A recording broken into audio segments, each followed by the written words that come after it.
Hello friends, welcome back to my channel. আজকে আমি একটা নরম তুলতুলে সাজের পিঠের রেসিপি নিয়ে চলে এসেছি। একেবারে মুখে দিলেই কিন্তু সুন্দরভাবে গলে যাবে। শুধুমাত্র চালের গুঁড়ি দিয়ে এই রেসিপিটা কি করে করা যায় সেটি কিন্তু আপনাদের সাথে শেয়ার করব।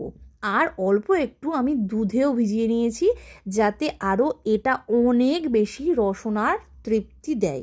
চলুন তাহলে মিক্সার জারে কী করে করলাম সেটি আপনাদের সাথে শেয়ার করে নিই। এটার জন্য একটা মিক্সার জার নিয়েছি, আর তাতে দিয়ে দিয়েছি প্রথমে 1 কাপ মতন চালের গুঁড়ি। এটা কিন্তু কেনা চালের গুঁড়ি। তারপরে আরও 1 কাপ চালের গুঁড়ি দিয়ে দিয়েছি। এরপরে হালকা উষ্ণ গরম জল দিতে হবে 1 কাপ মতন। মাপগুলো সব খেয়াল রাখবেন, না হলে কিন্তু এইভাবে সুন্দরভাবে তৈরি করাটা যাবে না। প্রথমে 1 কাপ দিয়ে চামচ দিয়ে ঘেটে এটাকে কিছুক্ষণ রেস্টে দিয়ে দিয়েছিলাম। তারপরে আবারও হাফ কাপ মতন দিয়ে দিয়েছি। তারপরে দিয়ে দিয়েছি বেকিং সোডা আর অল্প একটু লবণ। ভালো করে এইভাবে নাড়াচাড়া করে নিতে হবে।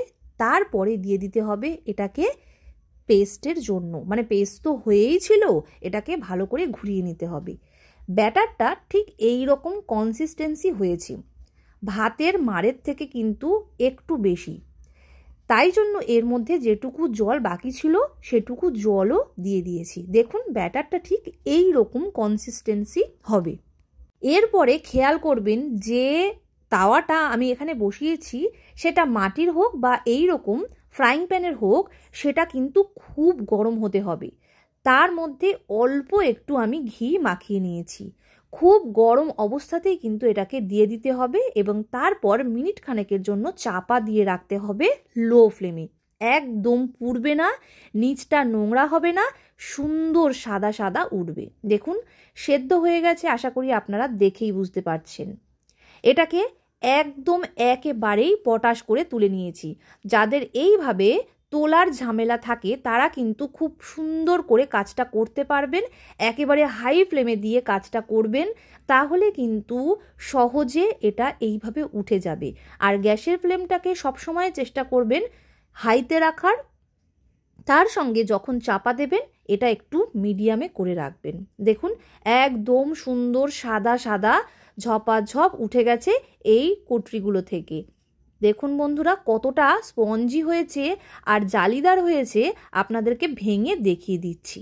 এরপর যেহেতু এটাকে দুধে আমি করেছি, সেই জন্য আগে একটু ক্যারামেল করব।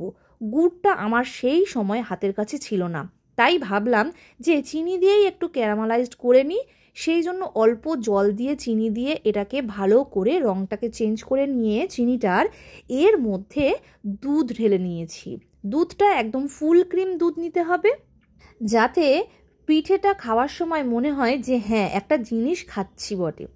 ভালো করে নাড়িয়ে চাড়িয়ে যেটুকু চিনি গলেনি সেটুকু ভালো করে গলিয়ে নিয়ে দেখলাম আরও একটু চিনি দিতে হবে, তাই অল্প আরও একটু চিনি আর উপর থেকে অল্প একটু লবণ দিয়ে ভালো করে নাড়াচাড়া করে যখন ফুটে উঠেছে দুধটা, তখন এর মধ্যে দিয়ে দিতে হবে।